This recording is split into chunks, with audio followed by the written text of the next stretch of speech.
साक्षी क्या बदतमीजी है, तुम्हें दिखाई नहीं दे रहा मैं खाना खा रहा हूँ? तुमने मेरे फोन से राहुल को ब्लॉक क्यों करा? साक्षी हमारी शादी हो गई है और उसके बाद भी तुम किसी गैर मर्द से बात करती हो, ये सही थोड़ी है।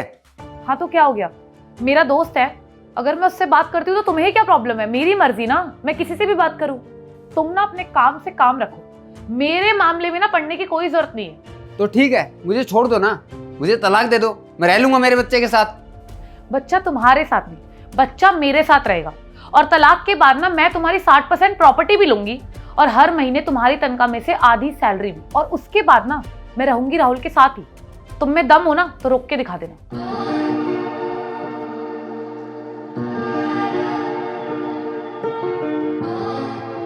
देखिए मिस्टर विक्रम, अब आपके 60% प्रॉपर्टी की हिस्सेदार साक्षी होने वाली है और आपको अपनी सैलरी में से आधी सैलरी साक्षी जी को देनी होगी।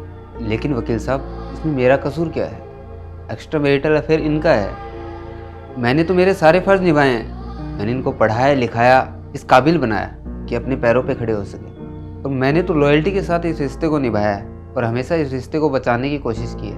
मैं बेकसूर हूँ। आप बेकसूर हैं, ये बात मुझे पता है, आपको पता है और आपकी बीवी को भी पता है, लेकिन कानून को ये बात नहीं पता। कानून को चाहिए होते हैं सबूत, जो कि आपके पास नहीं है।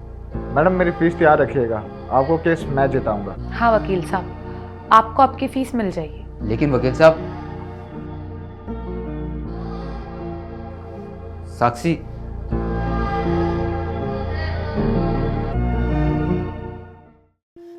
सब कुछ खाने को दे दो ना, बहुत भूख लगी है सब। विक्रम, तो विक्रम ही है यार। ये क्या हालत बना रखी है तूने अपनी? इतनी अच्छी खासी सैलरी थी तेरी, अच्छा खासा पैकेज था, और तू दिल्ली में रहता था। यहाँ क्या कर रहा है और भीख मांग रहा है? हुआ क्या है मेरे भाई, बताएगा? वो शेखर, मेरी बीवी ने मेरी ज़िंदगी बर्बाद कर दी।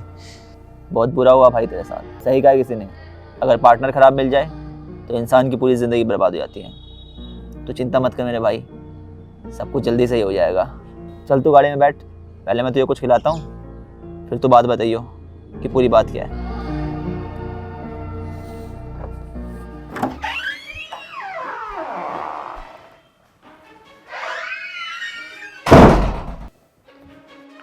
तुम कहाँ थे? तुम इतने सालों से? कोर्ट ने तुम्हें कहा था ना कि तुम्हें मुझे हर महीने पैसे देने पड़ेंगे। तुमने मुझे इतने सालों से पैसे भी नहीं दिए हैं और गायब हो गए थे। और तुम गायब होने का नाटक कर रहे थे। तुम्हें ना मैं छोड़ूंगी नहीं। तमीज़ से बात कीजिए मैम, सर अब कोई मामूली इंसान नहीं है। सर के पास पूरे 100 करोड़ की प्रॉपर्टी है। 100 करोड़? लेकिन तू कौन है? मैं सर का एम्प्लॉय हूँ। वाह, ये तो बहुत अच्छा हो गया। इसका मतलब अब मैं 60 करोड़ की मालकिन बनने वाली हूँ। लेकिन मैम, सर तो बेकसूर हैं।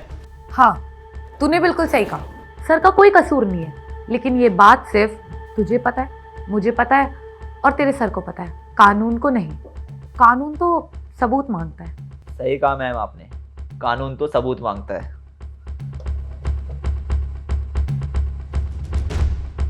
इससे यह साबित हो गया कि आपने पहले भी सर को फंसाने की कोशिश की थी और अब भी आप सर को फंसाने की कोशिश कर रही हैं। ये सब हमने एक नाटक रचा था आपको फंसाने के लिए। शर्म आनी चाहिए आपको। आप जैसे लोगों की वजह से ना जाने कितने ही लोगों की ज़िंदगी अब बर्बाद होती है, कितने ही लोगों की ज़िंदगी तबाह हो जाती है, उनके परिवार तबाह हो जाते हैं, वो फ्रस्ट्रेट हो जाते हैं। अरे कमाना है तो मेहनत से कमाओ ना। प्यार जैसे शब्द को भी आप लोग बदनाम कर रहे हैं, कानून की कुछ धाराओं का नाजायज़ फ़ायदा उठा रहे हैं। मेरी एक बात ध्यान रखना, अपराध करने के बाद इंसान बेशक धरती के न्यायालय में बच जाए, लेकिन ऊपर वाले के न्यायालय में हर अपराध की सज़ा मिलती है, आपको भी मिलेगी। लेकिन एक बात का मैं आपको आश्वासन देता हूँ कि मैं आपको धरती के न्यायालय में भी नहीं बचने दूंगा। जेल तो अब आपको होके रहेगी। नहीं विक्रम, प्लीज़ मुझे माफ़ कर दो, मुझसे गलती हो गई। प्लीज़ ऐसा मत करो ना मेरे साथ, मैं तो बर्बाद हो जाऊंगी। अरे वो तो अच्छा हुआ मेरे दोस्त ने मुझे बचा लिया, वरना तूने तो मुझे बर्बाद कर ही दिया था। और बात रही सज़ा की, वो तो तुझे मिल के रहेगी। चल और फंसा ले अपने पति को झूठे केस में। अब जब जेल के अंदर सड़ेगी ना, तब अकल आएगी।